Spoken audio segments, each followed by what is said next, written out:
Hello friends, आपके साथ इस वीडियो में हम चर्चा कर रहे हैं। आज एक स्पेशल वीडियो है क्योंकि हम मॉर्निंग सेशन में जनरली वीडियो आपके साथ शेयर नहीं करते। और इस वीडियो का जो मेजर क्रक्स है वो ये है कि मुझे अभी यहाँ पर बाज़ार में ट्रेंड रिवर्सल जो है लग रहा है, और उसके जो तीन मेजर कारण हैं वो भी खाली तीन रिजल्ट्स हैं, जहाँ पर तीन अलग अलग सेक्टर की दिग्गज कंपनियों के रिजल्ट जो हैं थे। उसमें से एक रिलायंस का, और दूसरा जो रिज़ल्ट था वो था एक्सिस बैंक का, और तीसरा रिज़ल्ट था इन्फोसिस यानी कि इन्फी। तो देखिए कि ये तो इन्फोसिस का रिज़ल्ट आपको इम्पैक्ट दिखा रहा है कि इन्फोसिस का जो एडीआर है, अमेरिकन डिपॉजिटरी रिसिप्ट्स, उस वहाँ पर जो इसकी क्लोजिंग हुई है तकरीबन 5.6% कमजोरी के साथ बंद हुआ है। तो ये तो रिजल्ट रिएक्शन हो गया। दूसरा आपके सामने जो रिजल्ट है जो आप स्क्रीन पे देख पा रहे हैं, ये जो हाँ, हम यहाँ पे ईपीएस की बात करें तो ये जो ईपीएस आ रही है 13 रुपये 70 पैसे, ये रिलायंस की है कंसोलिडेटेड बेसिस के ऊपर एक क्वार्टर की, जो पिछले बार थी 12 रुपये 24 पैसे, और ईयर ऑन ईयर बेसिस पे 12.76 से बढ़कर 13.7 है। तो यहाँ पर रिलायंस के जो नंबर्स हैं वो हमें ठीक लग रहे हैं, अच्छे लग रहे हैं, और हो सकता है कि इसका एक पॉजिटिव रिएक्शन आपको बाजार में देखने के लिए मिले। अब बात करते हैं एक्सिस बैंक के रिजल्ट की। एक्सिस बैंक में के अगर हम रिजल्ट में देखें तो हम क्योंकि क्वार्टर ऑन क्वार्टर बेसिस देखते हैं तो जो इंटरेस्ट अर्निंग्स हैं वो मोर और लेस सेम है जो पिछले क्वार्टर में थी। अदर इनकम्स की जो फिगर्स हैं वहाँ पर एक गिरावट आई है, और 6721 से घटकर 5972 करोड़ हुई है। हालांकि पिछले साल के मुकाबले में ये भी तकरीबन 4-5% ज़्यादा है। लेकिन हम आपके साथ चर्चा कर रहे हैं कि फीस बेस इनकम जो जनरली इसमें होती है अदर इनकम में, तो इसको हम चाहें तो कंपेयर कर सकते हैं पिछले पीरियड से भी जो ईयर ऑन ईयर बेसिस है। और टोटल रेवेन्यूज जो मिलकर आए हैं वो 37,141 करोड़ थे जो पिछले क्वार्टर में थे, और यहाँ पर आए हैं 36,926 करोड़। तो घटकर आई है टोटल इनकम्स। ऑपरेटिंग एक्सपेंसेस में भी हालांकि एक्सपेंसेस रिड्यूस होके आए हैं, और उसमें मेजर जो रिडक्शन आई है वो दोनों एक्सपेंसेस में, चाहे वो एम्प्लॉय कॉस्ट है चाहे अदर ऑपरेटिंग एक्सपेंसेस, दोनों कम होके आए हैं। और टोटल एक्सपेंसेस मोर और लेस वहीं पर आए हैं जहाँ पर कि पिछले साल थे। रीज़न ये क्योंकि जो खर्चे हैं ऑपरेटिंग तो घट गए, लेकिन इंटरेस्ट कॉस्ट बढ़कर आ रही है क्योंकि जो कॉस्ट ऑफ डिपॉजिट्स हैं वो बढ़ती जा रही हैं, क्योंकि एफडी का कंपोनेंट ज़्यादा आ रहा है, सेविंग में पैसा आ नहीं रहा बैंकों के पास। प्रोविजंस जो है वो 10,712 करोड़ के थे, जो इस बार 10,553 करोड़ के हैं। तो मोर और लेस जो सॉरी ये जो ऑपरेटिंग प्रॉफिट थे वो 10,700 से 10,500 हो गए। तो 10,700 से 10,500 होने का मतलब है कि भाई आप ग्रो नहीं कर पाए। प्रोविजंस वो 2155 करोड़ हैं जो पिछले बार 2200 करोड़ थे। ऑपरेटिंग प्रॉफिट 8,500 से घटकर 8,378 करोड़ हो गया। और कुल मिलाकर जो ईपीएस 22 रुपये 37 पैसे पिछली बार दे रहे थे वो 20 रुपये 37 पैसे हो गई है। तो क्योंकि यहाँ पर जो इक्विटी है उसके नंबर्स ईसोप वगैरह की वजह से जो है बढ़ जाते हैं, तो इक्विटी जो है थोड़ी डाइल्यूट होती है। तो 20 रुपये 37 पैसे के आसपास की जो ईपीएस है वो इन्होंने रिपोर्ट की है। तो तकरीबन हम साल भर की भी अगर हम इसको देखें पिछले क्वार्टर के, तो 85 रुपीज़ के आसपास की जो है ईपीएस हम मान के चल सकते हैं। तो हालांकि एक्सिस बैंक के शेयर प्राइस में कोई खास परफॉर्मेंस आई नहीं है, बट इससे एक आकलन हम लगा सकते हैं कि हमारा जो आउटलुक निकल कर आ रहा है कि आईटी में जिस तरीके की ग्रोथ थी पीछे शेयर प्राइस में भी, और शेयर प्राइस में जो वैल्यूएशन है तकरीबन 32-33 के आसपास की पी रेशियो पर इन्फोसिस और टीसीएस दोनों चल रहे हैं, और बाकी आईटी कंपनीज में भी कोई मेजर ग्रोथ देखने के लिए नहीं मिली, और जो डिपेंडेंस है वो यूएस पे ज़्यादा है। तो हमें लगता है कि आईटी पैक में अभी जो है प्रेशर आएगा। जो बड़े बड़े दिग्गज जो है आपके साथ बोल रहे थे कि आईटी में बहुत ग्रोथ दिख रही है, बट मुझे लग रहा है कि आईटी में जिस तरीके से चैट जीपीटी या एआई मॉडल्स काम कर रहे हैं, काफ़ी डिस्ट्रप्शन जो है एआई मॉडल्स की वजह से या मशीन लर्निंग की जो प्रोसेसेस हैं वो हमारे जो सर्विस सेक्टर में जनरली हमारी आईटी कंपनीज है, मेजर पोर्शन जो रेवेन्यूज़ का आता है, तो काफ़ी डेंट पड़ सकता है। अगर फॉरेन बिजनेसेस की बात करें तो आने वाले समय के अंदर ग्रोथ स्टेबल नहीं रहा है।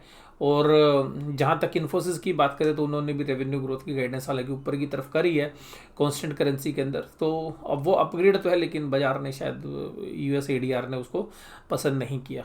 जहाँ तक बात करें रिलायंस की, तो रिलायंस के जो नंबर्स हैं वो मजबूत हैं, और जिस तरीके से क्रूड ऑयल ऊपर की तरफ है तो ऑयल O2C बिजनेस के अंदर बेहतरी की उम्मीद है। बाकी जो रिटेल और टेलीकॉम में भी हम उम्मीद कर रहे हैं कि ठीक करेंगे। वेस्टेड इंटरेस्ट हो सकता है रिलायंस मेरे पर्सनल पोर्टफोलियो में। इसके अलावा अगर हम बात करें आपके साथ कि भाई एक्सिस बैंक, तो एक्सिस बैंक से हमारा का जो आउटलुक निकल कर आ रहा है वो ये निकल कर आ रहा है कि बैंकों के ऊपर जो है दबाव बना रहेगा। और यहीं से मेरा जो मानना है कि मैं अब निफ्टी के ऊपर मुझे लगता है कि न्यूट्रल रखता, अगर बैंक निफ्टी के अगर मेरा आउटलुक नहीं बदलता। बट मुझे लगता है कि निफ्टी में भी एक प्रेशर रहेगा, क्योंकि फाइनेंशियल शेयर्स में अब मुझे लगता है कि एक दबाव देखने के लिए मिलेगा, क्योंकि जो ग्रोथ है वो फिगर मिसिंग है बैंकिंग सेक्टर्स में। और बैंकिंग सेक्टर का ये जो क्वार्टर होता है ये सबसे मजबूत क्वार्टर होता है। मजबूत क्वार्टर इसलिए होता है क्योंकि यहाँ पर सारा फेस्टिवल सीजन वाली जो सेल्स परचेज की एक्टिविटीज़ हैं वो काफ़ी ज़्यादा होती हैं। क्रेडिट कार्ड्स के जो लोन हैं वो काफ़ी अच्छे होते हैं, तो वहाँ लोन ग्रोथ काफ़ी अच्छी देखने के लिए मिलती है। लेकिन जो डिपॉजिट्स हैं वहीं पर जो है मारामारी होती है। तो अल्टीमेटली मुझे लगता है कि भाई अब निफ्टी के ऊपर जो है हमारे को ऐसा लगता है कि सेल ऑन राइज वाली जो है मार्केट निफ्टी के अंदर देखने के लिए मिल सकती है। कैंडल स्टिक पैटर्न में भी देखिएगा एक मेजर लेवल जो है ब्रेक कर दिया था निफ्टी ने, अब वो एक बार रीटेस्ट करके टेक्निकली अब देखिएगा निफ्टी का आउटलुक भी धीरे धीरे करके नीचे की तरफ हमें लग रहा है दोबारा से। क्योंकि मैंने आपको कहा था कि घबराने की ज़रूरत नहीं है।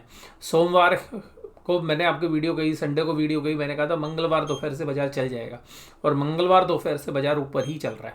लेकिन अब मेरा आउटलुक फिर बदल गया है, क्योंकि बाजार की दशाएं बदलेंगी, बाजार की दिशा भी बदलेगी। तो मुझे अब लगता है कि रिलायंस शायद बाजार को होल्ड कराने में कोशिश करेगा निफ्टी को, और जो बाकी शेयर्स हैं।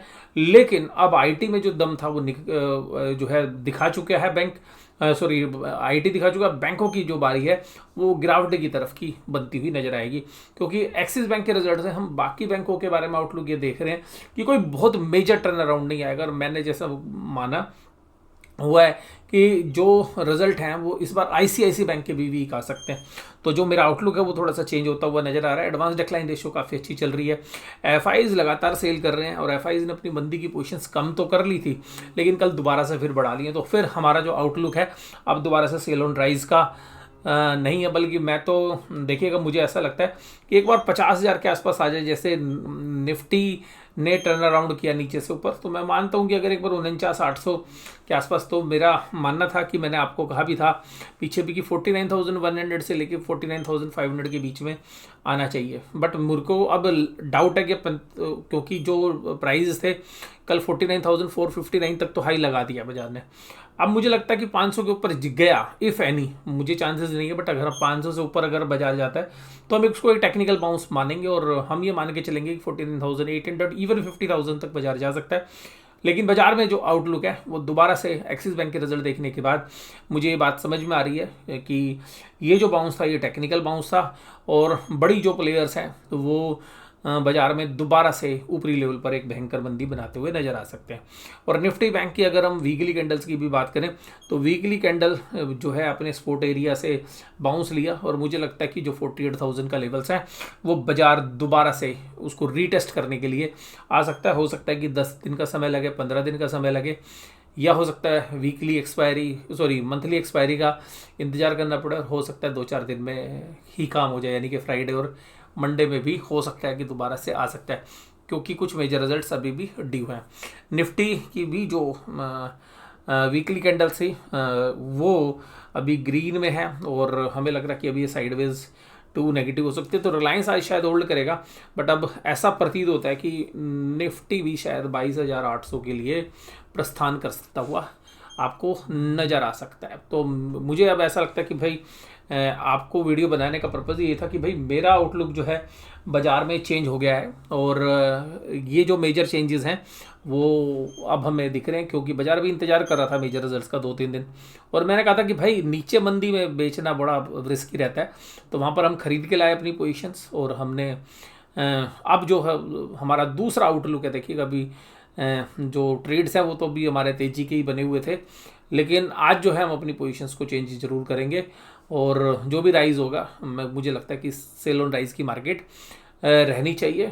हालांकि हम उसके साथ 50,200 के एक स्टॉप लॉस भी रखेंगे। अगर 50,200 के ऊपर बाजार चला गया तो फिर हम अपनी मंदी की पोजीशन से एग्जिट कर जाएंगे। अदरवाइज हर राइज एक सेलिंग अपॉर्चुनिटी की तरह हम यूटिलाइज करने की कोशिश करेंगे। ये मेरी खुद की पर्सनल ट्रेडिंग स्ट्रेटेजी रहने वाली है। अभी स्टॉक स्पेसिफिकली हमें कोई ज़्यादा इंटरेस्ट है नहीं। कुछ शेयर्स हालांकि हमें ठीक लग रहे हैं, और कुछ शेयर्स में हमने पोजीशंस बनाई है, स्पेशली जो है कुछ पेपर स्टॉक्स में। लेकिन अभी हमारा मीडियम टर्म का विज़न, शॉर्ट टर्म का विज़न जो है सेल ऑन राइज का ही है। और जिस तरीके से बाजार में पैनिक लाइक सिचुएशन थी, वीकेंड पे सब लोग बोल रहे थे बाजार बहुत खतरनाक है, टूट जाएगा, वहाँ पर हमने कॉन्ट्रा कॉल ली और वो हमारे लिए पॉजिटिव रही। और अब हम दोबारा से कॉन्ट्रा कॉल ले रहे हैं मंदी की तरफ। और कोई भी आप ट्रेड लें, अपने फाइनेंशियल एडवाइस सलाह लें। ये जो जिस तरीके के मैं ट्रेड लूँगा ये हो भी सकता है कि बदल जाए बाजार की परिस्थिति को देखते हुए, इसलिए अपने विवेक का यूज़ करिए। आपका पैसा उसको सुरक्षित तरीके से यूज़ करिए, ट्रेड करें, इन्वेस्ट करें, जो भी कुछ करें फाइनेंशियल एडवाइज़र से सलाह लें, अपने विवेक को लें, अपने रिस्क को पहचानें और उसके बाद ही अंतिम फैसले पर पहुँचें। और सब लोगों का रिस्क एपेटाइट अलग अलग होता है, तो जो आपका रिस्क संभालने की शक्ति है, जो आपका विज़न है, जो आपका विजडम है, उसी के हिसाब से जो है आप काम करें। और इस वीडियो में केवल और केवल आपको एजुकेट करने का पर्पज़ था। और हम गलत भी साबित होते हैं, ऐसा नहीं है कि हम ठीक रहेंगे। तो अगर हम ये मान के चलते हैं कि अगर 65 से 70% अगर हम ठीक और स्टॉप लॉस का यूज़ करें तो एक काफ़ी अच्छी वाली जो है सिचुएशंस हमारे लिए शेयर बाज़ार में रह सकती है। तो मेरा जो आउटलुक है वो गलत भी हो सकता है, ठीक भी हो सकता है। तो मैं फिर ये बोल रहा हूँ कि मुझे जो लग रहा है अपने एक्सपीरियंस से, चार्ट पैटर्न से, अपनी समझ से, इंटरनेशनल मार्केटों को देखते हुए, फाइनेंशियल्स कंपनी के रिजल्ट को देखते हुए, और सबसे ख़ास बात ये है कि इन सब के पीछे आपका जो दृष्टिकोण है वो क्या है, वो मैं आपके साथ साझा कर रहा हूँ। और आज की इस वीडियो में बस केवल इतना ही। वीडियो देखने के लिए धन्यवाद। Thank you very much.